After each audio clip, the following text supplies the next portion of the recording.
de la noisette. Il est à vendre. Arco 3 Acaletto Codex.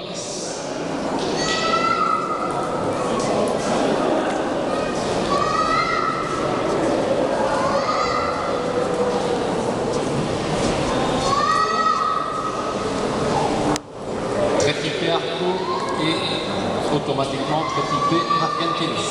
Beaucoup de lignes, beaucoup de fronts.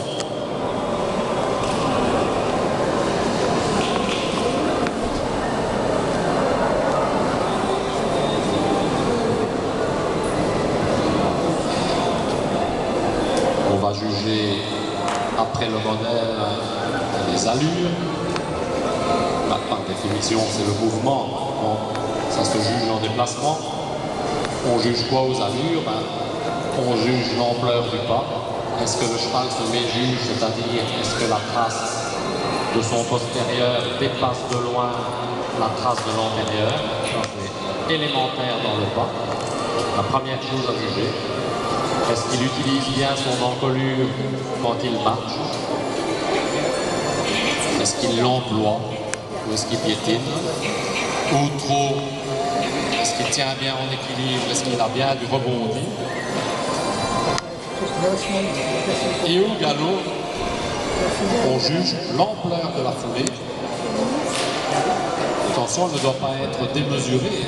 Il faut un galop contrôlable. Et on juge surtout l'équilibre. On imagine un cavalier dessus. Quand on sera installé sur le poulain, est-ce que ça sera agréable et est-ce que ça sera gérable? Si la réponse est oui, beaucoup de points pour le galop. Si la réponse est non, peu de points pour le galop.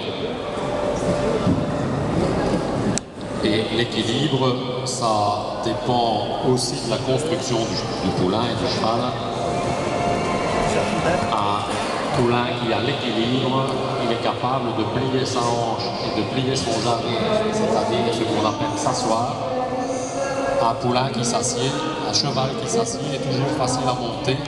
Ça lui facilite la vie et surtout ça facilite la vie du cavalier.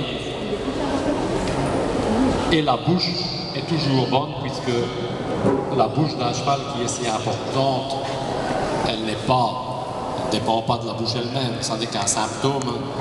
Elle dépend de l'aptitude du cheval à s'asseoir ou à pas s'asseoir. Si un cheval ne sait pas s'asseoir, il a une mauvaise bouche et il est compliqué à monter. Si